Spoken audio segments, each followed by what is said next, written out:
gitu ya. Mendidik diri itu kayak amalnya tuh bertahap, kayak gak punya istirahat. Kata-kata yang menarik dari Ali bin Abi Thalib yang mengajarkan konsep self love yang benar. Kata beliau apa? Sungguh akhirat itu sangat panjang, sangat panjang. Nunggu di padang mahsyar aja sampai 50.000 tahun usianya teman-teman. Sekarang berapa?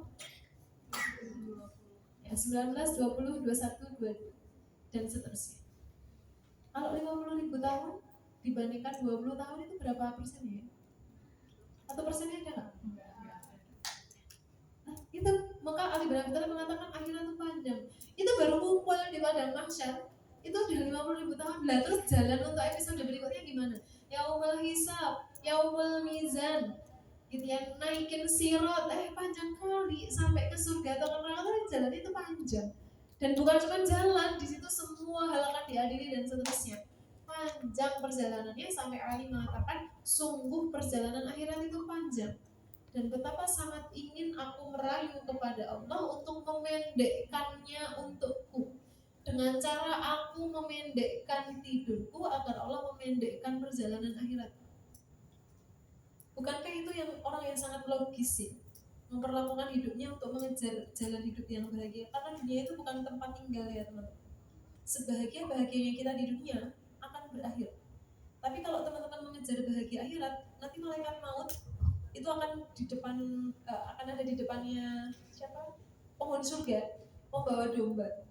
Wujudnya domba, tapi sebenarnya itu adalah representasi dari sesuatu bernama kematian. Ternyata kematian itu bukan sesuatu yang abstrak. Nanti kalau sudah sampai akhirat, kematian itu akan direpresentasikan dalam wujud domba. Terus malaikat maut akan bilang, ya ahlul jannah, wahai semua penghuni surga, kalian lihat apa yang saya bawa, dan semuanya melihat sewujud kematian yang direpresentasikan dalam bentuk doa. Malaikat maut bilang apa? Lihatlah, ini adalah kematian dan aku akan menyembelihnya.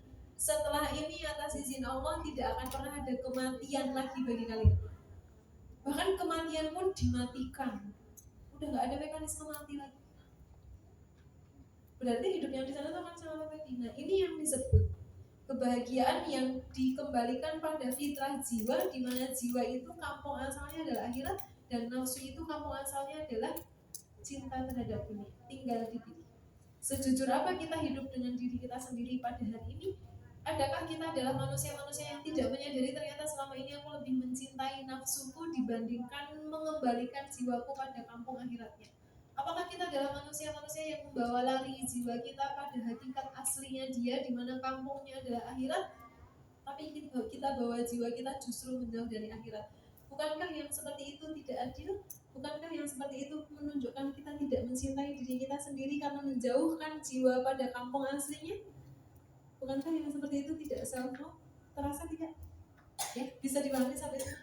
Nah, oleh karena itu, teman-teman sekalian yang dirahmati oleh Allah, gitu ya, menjadi begitu penting untuk mendudukkan definisi self-love dengan berbagai implikasinya, gitu ya. Terus yang kemudian, poin berikutnya adalah, teman-teman yang dirahmati oleh Allah, gitu ya, untuk melalui hidup dengan cara yang sangat membahagiakan, jawabannya di Quran sudah ada seluruhnya. Karena Quran itu adalah syifa'ul lima fisud. Kalau kita pernah terluka, kita pernah tidak nyaman hidupnya, kita membutuhkan healing, jangan sembarang healing. Karena healing itu mepet banget dengan kecintaannya hawa nafsu. Dibilang healing, ternyata nafsu yang bergerak membuatkan rundown acaranya. Bis mati-matian ujian skripsi, terus pengen healing, terus hawa nafsunya yang bikinin rundown. Hari pertama main ke pantai, makan ikan, bla bla bla. Hari kedua pergi ke mall, beli ini beli itu. Ketika ditanya nggak apa-apa, sesekali. Tapi healingnya bukan lagi healing yang berada dalam kondisi koridor syariat. Orang semua tuh mau healing gitu ya. Kita udah gak kenal lagi perjuangan-perjuangan beliau karena kebanyakan healing. Tapi kan ternyata tidak. Hidup itu harus berlalu dengan satu perjuangan ke perjuangan lain. Faiza farugta fansab wa ila rabbika farghab. Kalau udah selesai pada satu urusan dan kalian lelah, jedalah sebentar untuk menyongsong urusan berikutnya. Itu prinsip yang dipakai Nabi. Sekali lagi ya, karena orientasinya membawa jiwa pulang pada kampung halamannya bernama akhirat, dan bahagianya akhirat itu tidak bisa disebut dengan leha-lehanya dunia. Berelalah kita untuk lelah di dunia tapi rehat di akhirat dibandingkan kita rehat di dunia lelah full di akhirat. Lelahnya akhirat itu gak ada ujungnya. Lelahnya dunia cuma sepanjang kita hidup. Nanti kalau udah mati wis. Maka Dari situ gitu ya, tidak ada jalan lain selain menemukan jalan bahagia itu sepenuhnya seutuhnya dengan mempelajari apa-apa yang Allah arahkan pada Al-Quran gitu ya. Sebenarnya ada banyak hal yang bisa kita diskusikan untuk melihat self love yang kemudian berubah menjadi selfless gitu ya menurut Al-Quran, tapi kayaknya waktunya udah habis. Saya kembalikan ke Mbak. Assalamualaikum warahmatullahi wabarakatuh. Waalaikumsalam warahmatullahi wabarakatuh.